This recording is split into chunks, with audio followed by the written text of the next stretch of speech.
A man walks into his own kitchen and has no idea it's his kitchen. He doesn't recognize the house. He couldn't tell you what year it is or what he ate for breakfast because a virus destroyed the part of his brain that makes new memories. And yet, every single afternoon, without fail, he walks straight to one specific drawer, opens it, and pulls out a jar of nuts.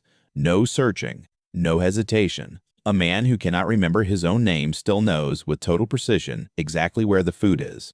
Doctors studying him made a discovery that should unsettle you a little. Your brain doesn't need your memory, or your conscious mind, or your permission to run your life. It just needs a habit. And once you understand how those habits actually get built and rebuilt, you'll never look at your own morning scroll, your own just one more episode, or your own broken New Year's resolutions the same way again. That true story opens The Power of Habit, Why We Do What We Do in Life and Business, by Pulitzer Prize-winning journalist Charles Duhigg. Duhigg spent years inside neuroscience labs, boardrooms, and hospital wards chasing one obsession, the invisible mechanics behind human behavior. Tonight we're breaking the whole book down, and by the end, you'll know two things most people never find out about themselves: the almost unbelievable percentage of your day that isn't a decision at all, and the strange thing a major retailer figured out about a teenage girl before her own father did. Stay to the end for both. If the Book Vault has earned 5 minutes of your attention before, hit subscribe now.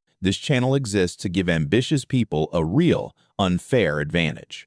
The Strategic Breakdown. The Habit Loop. Every habit, Duhigg explains, runs on the same three-part structure: a cue that flips your brain into automatic mode, a routine that follows it, and a reward that tells your brain the loop was worth repeating tomorrow. That man in the kitchen, his name was Eugene Pauly, proved something scientists hadn't fully accepted before. Habits live in a completely different part of the brain than memory or conscious decision-making. You can lose one and keep the other perfectly intact. Most people believe they're in full control of their day. On the Harvard Business Review IdeaCast, Duhigg told host Justin Fox that roughly 40 to 45% of everything we do isn't a decision at all. It's habit, running silently in the background. Read that number again. Nearly half your life is built from loops you never consciously chose. Think about what that actually means on an ordinary Tuesday. The route you drive to work, the way you reach for your phone the second you feel bored, the exact order you get ready in the morning. None of that is being decided fresh each time. Your brain built the loop once, filed it away as solved, and now runs it on autopilot to save energy for everything else. That's not a flaw. It's efficient. But it also means the loops you never examine are quietly writing the story of your life without asking your permission, which makes changing those loops the single highest leverage move available to you. But the next chapter reveals something more dangerous, hiding inside every one of them, something advertisers figured out nearly a century ago: the craving brain. A cue and a routine aren't enough to build a habit. There has to be a craving underneath, a desire pulling you forward before you even notice it's happening. In an NPR conversation with host Renee Montagne, Duhigg told the story of Pepsodent toothpaste, a product that turned an entire country into daily toothbrushers almost overnight. Before Pepsodent, almost nobody in America brushed regularly.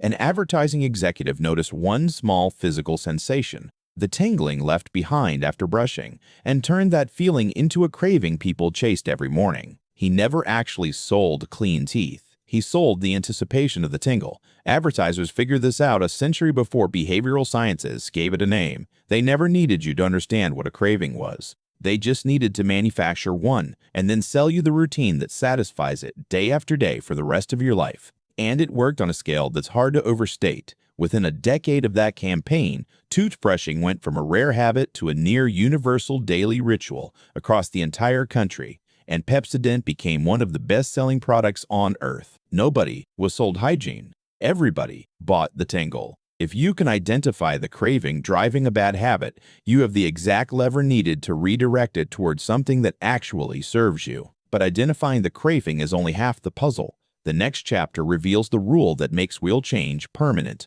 the golden rule of habit change. Duhigg found the clearest proof of this decades before neuroscience could explain why it worked, inside a church basement, in a program you've probably heard of but never really understood: Alcoholics Anonymous. The rule itself is deceptively simple. You can't fully extinguish a bad habit. You can only change it by keeping the same cue and the same reward while quietly swapping out the routine in between. The cue for a drinker might be stress or loneliness.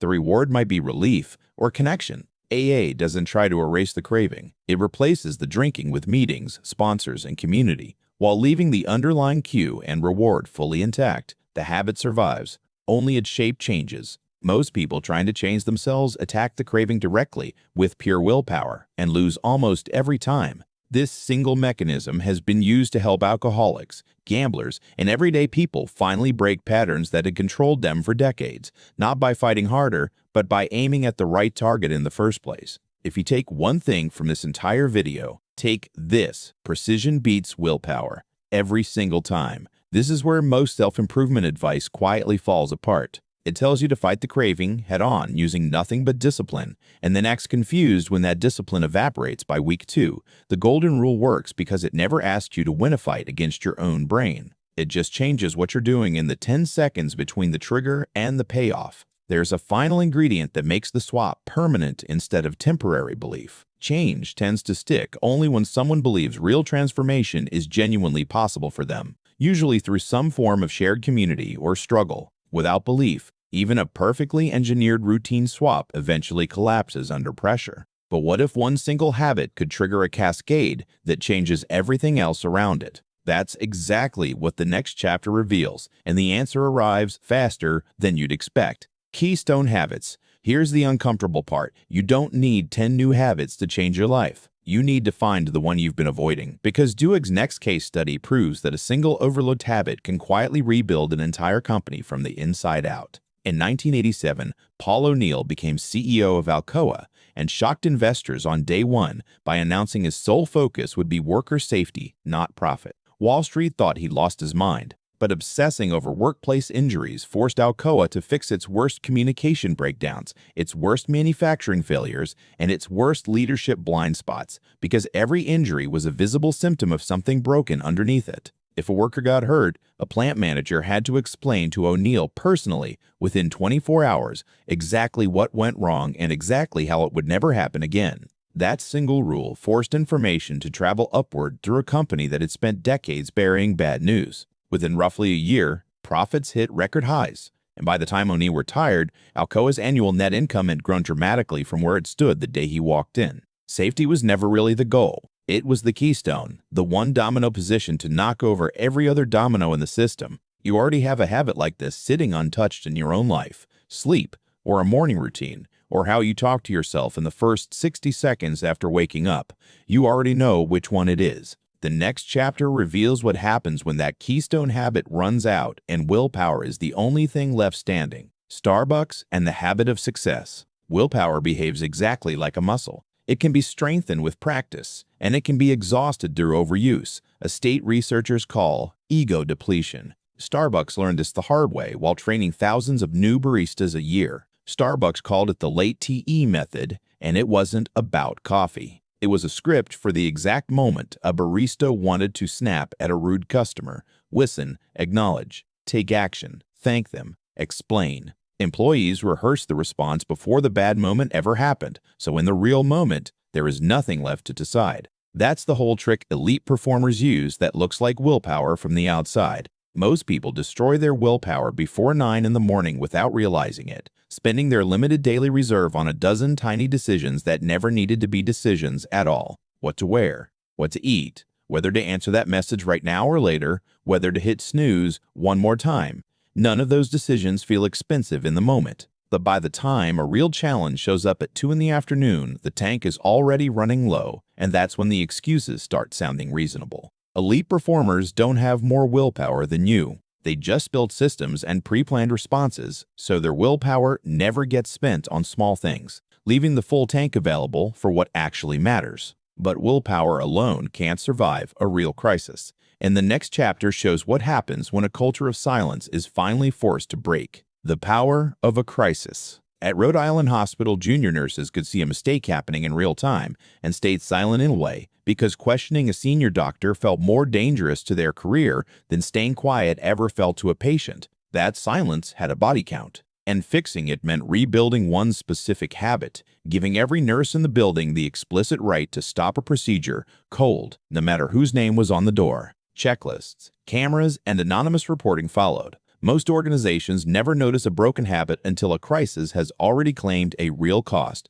financial, reputational, or in this case, human. Duhigg pairs this with NFL coach Tony Dungy, who rebuilt the Indianapolis Colts around instinct instead of complex strategy, training players to react to specific cues with one single, trained response, freeing their minds from overthinking under pressure. Dungy faced devastating personal tragedy during his coaching career, and his eventual Super Bowl victory became proof that deeply rehearsed habits can carry people through moments willpower alone could never survive. You don't have to wait for your own disaster to force the change you already know you need. You can install the crisis mentality voluntarily, right now, by treating this exact moment as the turning point instead of waiting for one to be handed to you. The habits that moved a nation. Transformation is rarely a solitary act. Duhigg examines Reverend Rick Warren's Saddleback Church, where growth exploded not through charisma alone, but through deliberate structure of increasing commitment, moving people gradually from community to crowd to congregation to committed member, each stage anchored by new social habits reinforced by the people around them. Belonging, not belief, was frequently the mechanism that made lasting transformation stick. Duhigg also revisits the Montgomery bus boycott, showing how the movement spread first through strong personal ties among close friends and only reached critical mass once it crossed into weaker social ties, acquaintances influenced by peer pressure within a wider community. A boycott that might have fizzled out after a week instead held for over a year because it stopped being one woman's individual protest and became a habit an entire community practiced together every single day, reinforced by the people standing next to them at church, at work on the same street. Leaders like Martin Luther King Jr. then gave participants a new identity, turning private frustration into a shared social habit millions of people carried forward together. If you've been trying to change alone for years, this may be the single most important insight in this entire video. Lasting change rarely survives in isolation.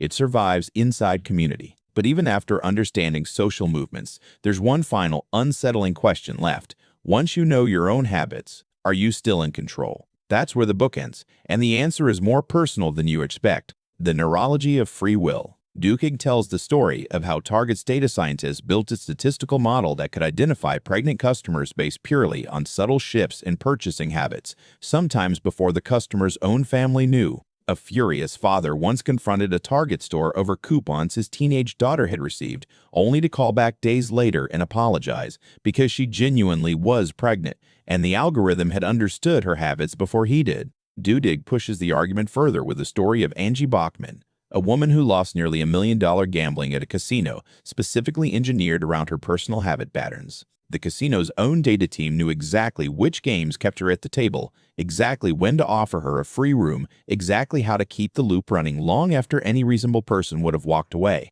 She eventually took the casino to court, arguing they had exploited habits she couldn't fully control. She lost, but the case forced a genuinely uncomfortable question into the open. Once a company, or you, can see your own habit loops with total clarity, are you still fully responsible for what happens next? Once you understand your own habit loops with total clarity, ignorance is no longer available to you as an excuse.